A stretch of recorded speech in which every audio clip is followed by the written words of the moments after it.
O grande problema do medo é que ele não é uma emoção isolada de comportamentos que se seguem após ele. Sempre que você sente medo, você vai fazer alguma coisa em decorrência desse medo. E eu estava, enquanto ela falava aqui sobre oferta, me ocorreu inclusive que, por exemplo, a avareza, ela é um comportamento decorrente do medo. Quando o indivíduo tem medo de passar necessidade, ele deixa de ser fiel a Deus. Se ele tivesse segurança absoluta de que ao ofertar a Deus, ao ser um dizimista fiel, nada lhe faltará, ele faz. Mas se houver alguma dúvida, o medo vai tomar conta e ele não vai conseguir fazer. Você vai perceber que por medo a gente toma uma série de decisões que vão de encontro ou vão na direção contrária daquilo que Deus espera de nós ou deseja que façamos. Por isso é muito importante falar sobre medo. Por isso é importante a gente meditar sobre isso, porque ele não é um mero sentimento, ele não é uma mera emoção. Ele pode assumir o lugar de Senhor, e um altar pode ser construído em nome dele, ao ponto de, e eu falei isso inclusive na última ceia, ao ponto de não somente nós servirmos ao medo, mas nós convidarmos Jesus para servir ao nosso medo conosco.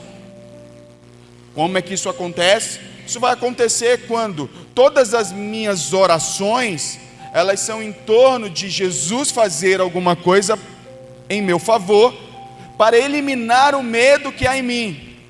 Então eu preciso de segurança completa, de certeza absoluta, para que eu possa fazer alguma coisa para Deus. Sem essa certeza de que tudo vai ficar bem, de que tudo vai dar certo, eu certamente não me movo. E esse é um grande problema, porque aí nós estamos enterrando a fé. E existem inúmeros exemplos bíblicos de como o medo ele foi produzindo comportamentos que desagradaram a Deus e terminaram muito mal para aqueles que decidiram andar pelo medo. Por exemplo, Israel teve medo e não entrou na terra prometida. Então o medo faz com que eles tenham uma visão distorcida de si mesmos, uma visão distorcida de Deus. E assim, irmãos, quando se tem uma visão distorcida de Deus, tudo que vem depois dessa distorção é errado. Tudo. Se você cria uma visão de Deus baseada em medo, em necessidade, em falta, toda a tua fé está comprometida. Porque tudo que vem após essa distorção é nada mais, nada menos do que uma visão distorcida do próprio Deus. Israel, então, por exemplo, no episódio de Números 13, Cades Barneia, Israel, por medo, deixou de obedecer a Deus, diminuiu a si mesmo, diminuiu o poder de Deus, entrou em desobediência e entrou em maldição. Pedro, olha como é que são as coisas. Eu não sei se para vocês essas coisas são coincidência, mas o Diego estava falando aqui sobre Pedro, e isso já estava aqui na minha mensagem. Eu não acredito em coincidência, eu acredito em cristocidência. Eu acredito que o Espírito Santo ele está aqui nos conduzindo e querendo comunicar uma verdade muito poderosa aos nossos corações. Porque Pedro, embora corajoso de início e exerceu fé, e é lógico, a gente pode discutir a respeito dos demais que nem coragem para sair do barco tiveram, mas o que anulou essa fé foi olhar para as circunstâncias e ter medo. Ele então começa a afundar. Os discípulos de Jesus, quando Jesus é preso, eles se dispersam, eles se escondem com medo. O próprio Pedro nega Jesus por medo. O servo da parábola do talento, ele deixa de multiplicar o seu talento por medo. Então o medo não é um sentimento qualquer, ele está ali na Bíblia, permeando as ações de muitos homens e mulheres de Deus, mas não só permeando, governando, diria eu, governando o comportamento, as decisões, as escolhas de muita gente. E é nesse momento que se levanta um altar. É nesse momento que o altar está estabelecido. Eu tenho certeza que ninguém aqui em sã consciência acorda um dia da sua vida e diz: hoje erguerei um altar para o medo. Eu sei que ninguém faz isso, mas você precisa entender como é que isso acontece. Primeiro, você precisa entender que acontece. Segundo, você precisa entender como acontece.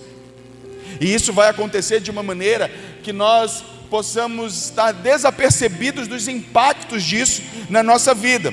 Então a gente precisa entender como é que isso acontece e por que a gente permite ou por que a gente não percebe que isso está acontecendo. Então veja bem, o medo ele começa a tomar esse lugar quando ele começa a ser o fator decisivo para as decisões que eu vou tomar. Eu passo a obedecer às sugestões das minhas emoções relacionadas que estão atreladas ao medo, ao invés de eu acreditar na palavra de Deus. Se a palavra de Deus diz para você, vai, eu estou com você, mas o medo diz, você vai passar vergonha. Aí você tem, em milésimos de segundos, a sua mente está escolhendo em quem vai decidir, em quem você vai obedecer. Essa voz que diz que você vai passar vergonha se você, por exemplo, sair para evangelizar. Eu vou usar o exemplo do Eclésia. Nós somos convidados para evangelizar. E aí, em milésimos de segundo, a sua mente ela vai construir dois cenários. O primeiro cenário é você sendo rejeitado, as pessoas não te ouvindo, batendo a porta na tua cara. E aí isso gera logo um sentimento de medo. Morro de medo de ser rejeitado. Por outro lado, tem uma palavra na Bíblia que diz que se nós, quando ele comissiona a igreja, ele diz, estarei convosco até a consumação dos séculos. Pois bem, nós temos aqui o cenário, dois contrapontos. Nós temos de um lado Deus dizendo, eu vou estar com você. Mas nós temos do outro lado o seu medo, criando cenários catastróficos na sua mente, dizendo, não vai dar certo. Quando a gente decide obedecer ao medo, pronto, ele tomou o lugar de Jesus. Sabe qual é o pior disso? É que nós vamos treinando a nossa mente dia após dia para se submeter ao medo. E a consequência disso é que a gente nunca tem uma experiência de fé com Deus. Você não sabe o que é experimentar, talvez, uma experiência sobrenatural de fé, por quê? Porque você nunca se arriscou em Deus, porque o medo tem sido o seu Senhor. E aí é claro, fica claro por Mateus 6,24, que quando você decide ceder ao cenário catastrófico de medo e dizer, tudo bem, eu me submeto a você, aí você vai trazer Jesus para esse medo e dizer, oh Deus, não me deixa passar por isso, oh Senhor, quando o Senhor está dizendo, meu filho, se levanta, vai, eu vou estar contigo, não importa qual cenário que aconteça, eu estou com você. Mas aí a gente vai descobrir o seguinte, olha o desdobramento. Eu quero que você acompanhe comigo a minha linha de raciocínio, porque tem desdobramento as coisas. Eu faço uma escolha de seguir o meu medo. Por consequência, Mateus 6,24 diz o seguinte, ninguém pode servir a dois senhores. Então, ou você vai servir Jesus, ou você vai servir o seu medo. Quando você escolhe baseado no medo que você tem, pronto, você definiu o senhorio. E quando você define senhorio, e esse senhor é o medo, Deus não tem mais nenhuma responsabilidade com você. Nenhuma. Porque o Senhor, Ele sustenta e assegura aqueles que andam por fé. Ele não pode, e Ele não quer, diria eu, ter que estar provando para você o tempo todo que Ele é bom, poderoso, gracioso. Ele não quer ter que estar dando demonstrações do seu poder para que você possa então de uma vez por todas caminhar por fé. Então você precisa, uma hora você vai ter que definir a quem você vai servir, ou ao medo ou a Jesus e a sua palavra. Sempre haverá alguém governando a nossa vida. E para cada situação que você enfrenta na sua vida, você tem que se perguntar: quem está me governando agora? Quem é que está me impulsionando a tomar as minhas decisões? É o medo ou é a minha fé em Cristo Jesus? É meu medo de passar necessidade, é o meu medo de ser frustrado, é o meu medo de ser rejeitado, é o meu medo de fracassar que está governando, ou a minha fé em Jesus Cristo? Quando nós acreditamos mais nas ameaças do que nas promessas de Deus, nós estamos então sendo governados pelo nosso medo. Um exemplo disso são os espias lá em Números capítulo 13, que eu falei para vocês. Eles olham para os gigantes, eles simplesmente esqueceram que Deus disse: eu vou entregar essa terra para vocês. ao se deparar ao olhar com seus olhos naturais para o que estava diante deles, a promessa é completamente apagada pelo medo. É o que acontece com a gente. Cada vez que a gente olha com os nossos olhos naturais para todas as circunstâncias difíceis que a gente enfrenta na nossa vida, o medo ele vai simplesmente apagar as promessas de Deus da nossa memória, da nossa mente, e nós simplesmente esquecemos que estamos com Deus, esquecemos que somos filhos de Deus, esquecemos que Ele nos escolheu, esquecemos que Ele habita em nós, que o Espírito Santo habita em nós. Então nós passamos a priorizar a segurança ao invés da obediência. Pronto. Um altar se levantou. Está posto. Significa o seguinte: se tem um altar posto, ele precisa cair. Ele precisa ser derrubado. Todas as vezes quando você vai ler a história de Israel, tanto em Reis, principalmente no livro de Reis, nos 2 livros de Reis, dos Reis, eles têm um rei que ele decide derrubar os altares idólatras que foram construídos pelos seus antepassados. Sabe, eu acho que é o que nós precisamos fazer aqui hoje. Nós precisamos derrubar o altar de idolatria que está erguido ao medo, erguido para a glória dos nossos medos, para que eles jamais aconteçam.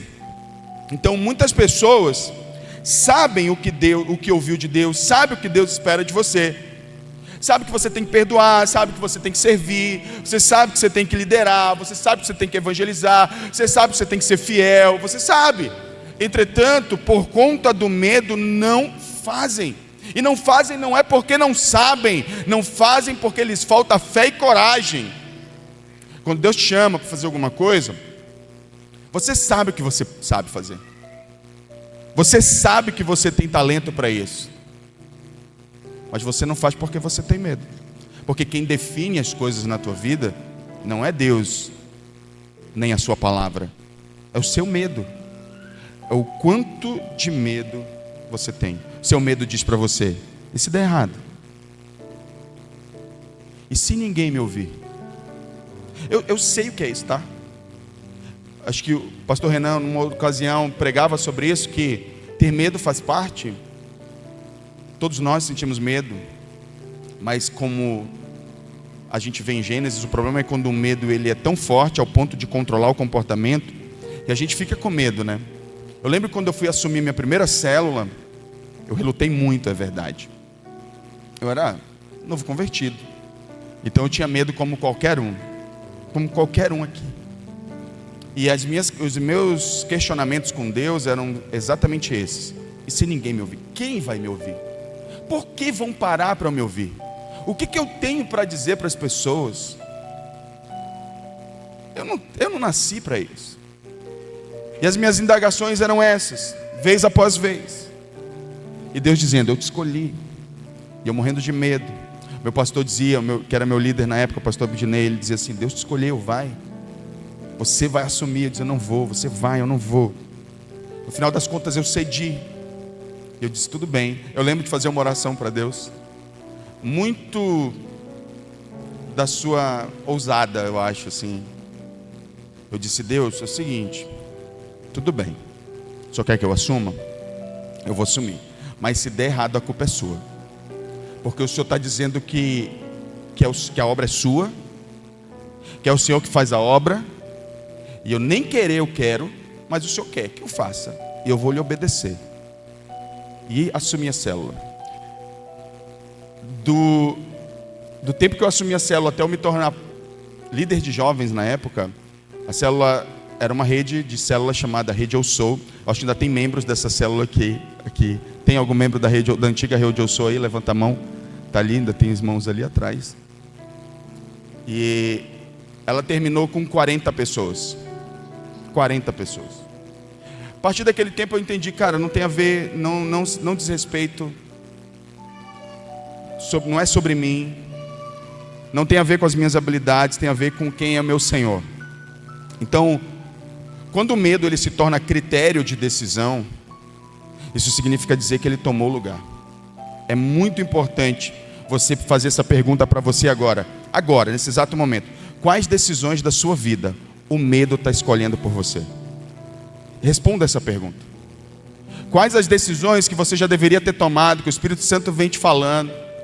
Deus já usou pessoas, já usou uma, já usou duas, já falou o teu coração, tu já abriu a Bíblia, tu abre o Instagram é aquilo, aí tu vê um vídeo é a mesma coisa, aí tu vai para outro lugar e abre um livro, é tudo sobre aquilo, mas você não tem coragem de tomar a decisão que tem que tomar. Então significa dizer o quê? Que quem está governando a sua vida é o medo e não o Senhor. E assim, entra ano e sai ano, semana após semana, mês após mês, o medo vai sendo o nosso Senhor. Ele diz para onde você vai e para onde você não vai. Ele diz o que você faz e o que você não faz. Não cansa? Para mim cansou em algum momento. Uma hora a gente para assim e diz, cara, eu estou cansado de sentir medo. Eu estou cansado de nunca fazer nada porque eu tenho medo. Cansado disso. Às vezes a gente não arrisca em nada na vida. A gente não tem coragem de sair. E a gente fica ali na nossa zona de conforto, na mediocridade da nossa vida. Por favor, não se ofenda se ofendeu. Principalmente os homens. Ontem tivemos um congresso de homens aqui maravilhoso. Eu preciso citar isso aqui. Eu vou abrir um parênteses aqui. Ontem o pastor Luiz Rafael do MIS esteve aqui ministrando aos homens. Cadê os homens que estavam aqui? Diga. Foi sensacional. E ele falou sobre os homens feminizados. Os homens feminizados não são homens efeminados. São homens fracos. São homens que ficam ressentidos por qualquer coisinha que falam. E aí ele falava e começou a bater pesado na gente aqui, a gente ouvindo. E ele disse, se você está ofendido agora, esse é um exemplo de que você é um homem feminizado. Porque tudo se ofende. Tudo eu fico milindrado. Ai, tadinho de mim. Meu Deus. Porque falou assim comigo, você não tinha esse direito de falar assim comigo. E é verdade, né? Outro dia, eu estava hoje, deixa eu contar um negócio para vocês, Senhor, me dá licença aqui rapidinho. Vocês viram o vídeo da Luana Piovani? Quem viu o vídeo da Luana Piovani? Pouca gente, olha. Luana Piovani disse que os crentes são a pior raça, os evangélicos, pior tipo de gente que existe na face da terra. Se vocês não viram, vocês precisam ver. E teve um outro que disse que a Bíblia é uma bosta. Desculpa usar a palavra aqui, mas falou isso da Bíblia, um radialista. E aí eu fiquei percebendo, irmãos, que as pessoas, por que elas acham isso? É porque elas não querem, ninguém mais quer ser ofendido. E aí é fato, a Bíblia ofende em algum momento. Ela me ofendeu. Ela ofendeu meu orgulho, meu ego. Ela olhou para mim, ao ler a palavra, eu fui refletido em mim a realidade de quem eu era. Eu era um imoral. Eu era um promíscuo. Eu era um adúltero. E quando a palavra de Deus vem e fala isso na minha cara, eu fico ofendido. O que eu vou fazer com essa ofensa define muito a minha eternidade. Depende mais, isso determina a nossa eternidade. Só que nós temos uma geração extremamente milindrada que não quer ser ofendida pela verdade. Não pode falar nada. Sabe, e nós nem estamos falando de imposição, nós estamos falando de pregação da palavra, mesmo num espírito de amor. Mesmo no espírito de amor. Porque as pessoas não querem ser ofendidas, mas maravilhosas são as escrituras, porque elas nunca nos deixam na mão. Timóteo disse no capítulo 3 da sua carta, do apóstolo Paulo a Timóteo, nos últimos dias os homens seriam amantes de si mesmos, mais amantes dos prazeres do que amigos de Deus. Está escrito. A Bíblia tem resposta para tudo, por isso que ela é maravilhosa. Ela é mais atual do que o jornal de amanhã. Mas voltando para a mensagem sobre medo, eu fiz esse adendo para caso em algum momento você se sentir ofendido. Eu quero primeiro que você saiba que não é minha intenção ofendê-lo, mas o fato é que a verdade ofende. Em algum nível ela ofende. Por mais que a mensagem seja entregue com jeitinho, com carinho, com amor, para que não soe de um homem para outro homem, de um pecador para outro pecador, porque de fato eu não tenho moral nenhuma para falar de ninguém. Mas a palavra é a verdade. E a gente precisa deixar que a verdade então nos fira. A palavra de Deus diz que Ele nos feriria, mas Ele também nos curaria. Fez a ferida e ligará. Entende? Então, se o Senhor está te ferindo, Ele também está te curando ao mesmo tempo. Então deixa que essa verdade penetre no teu coração. Pois bem, esse é o caminho que eu citei até agora. É o processo pelo qual nós estabelecemos o medo como nosso Senhor. E quais as consequências? Primeiro, eu acho que, e talvez o principal delas, é que o medo ele paralisa o nosso propósito. Nós nascemos com um propósito definido por Deus. Quem crê nisso, diga eu creio. Então, tem muita gente destruída, paralisada, anestesiada pelo medo. Irmãos, é só vocês... Não é raro hoje em dia, infelizmente, a gente ter...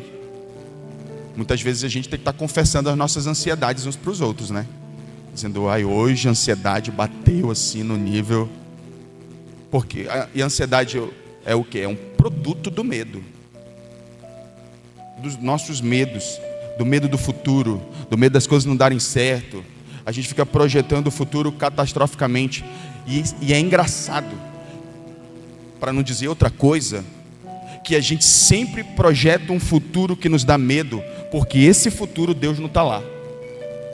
Já parou para pensar que tu nunca projeta um futuro onde Deus está lá atuando?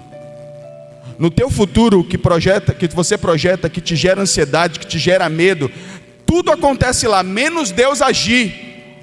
Menos Deus está lá, agindo em teu favor, fazendo um milagre, o impossível. Não, Ele nunca está nas suas projeções.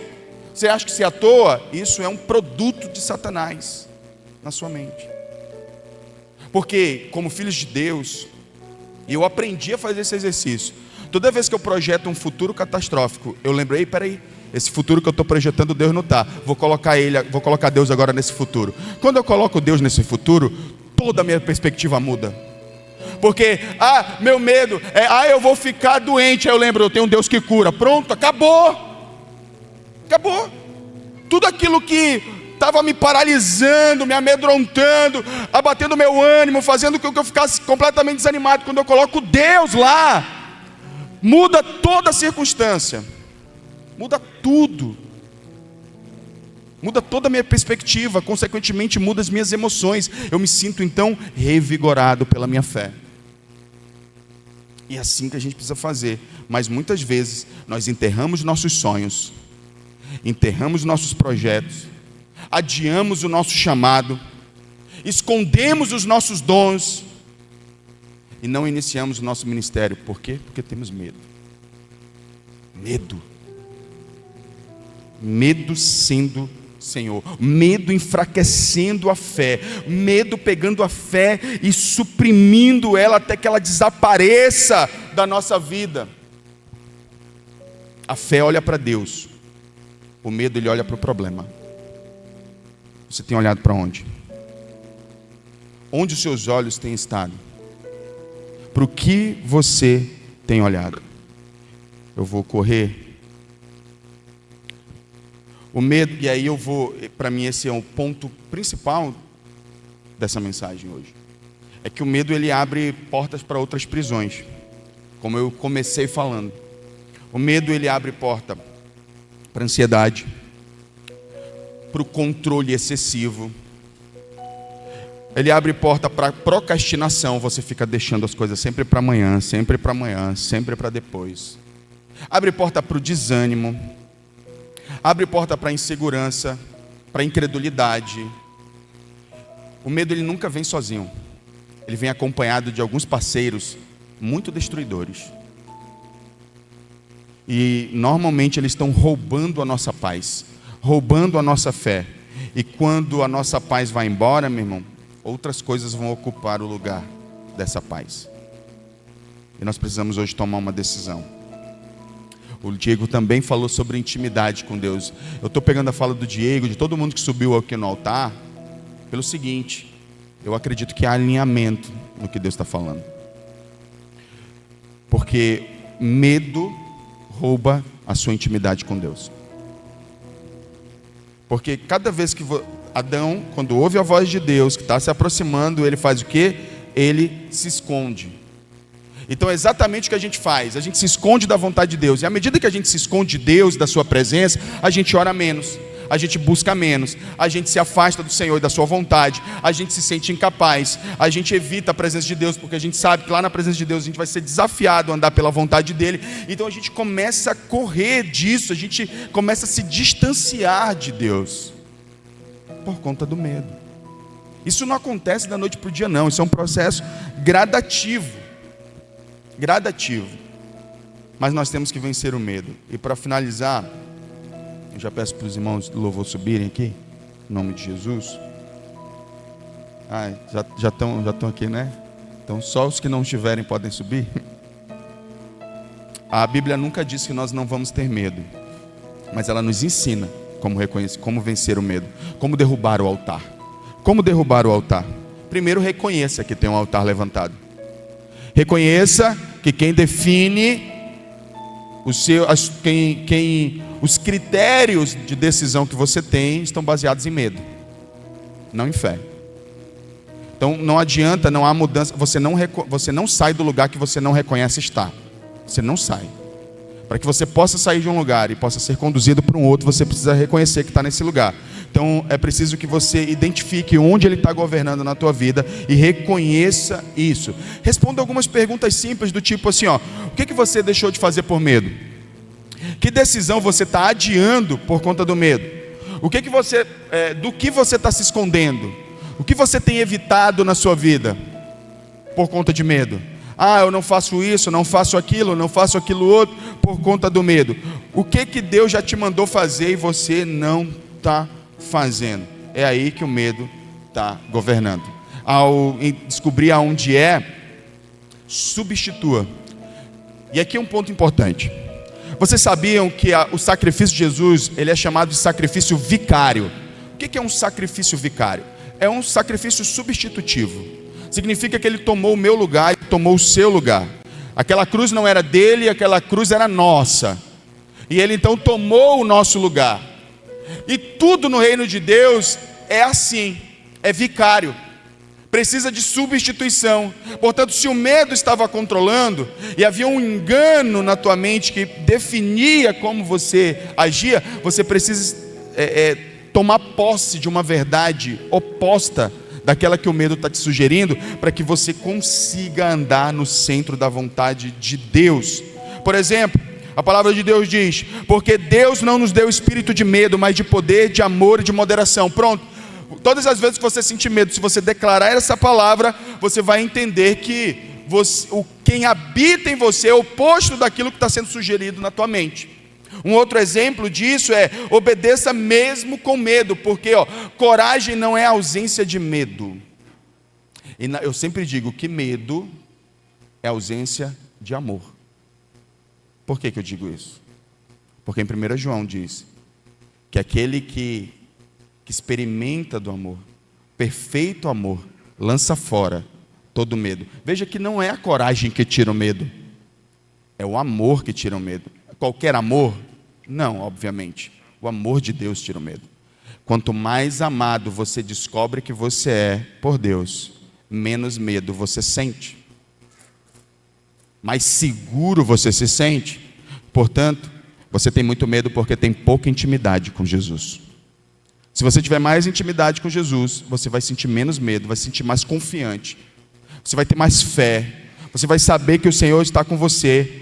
E você vai parar de ser dominado pelo medo e vai fazer tudo aquilo que Deus te chamou para fazer. Josué 1:9 diz: não temas nem te espantes, porque o Senhor teu Deus é contigo. Ele não está dizendo que o medo não vai vir, ele está dizendo: a minha presença é maior que o medo.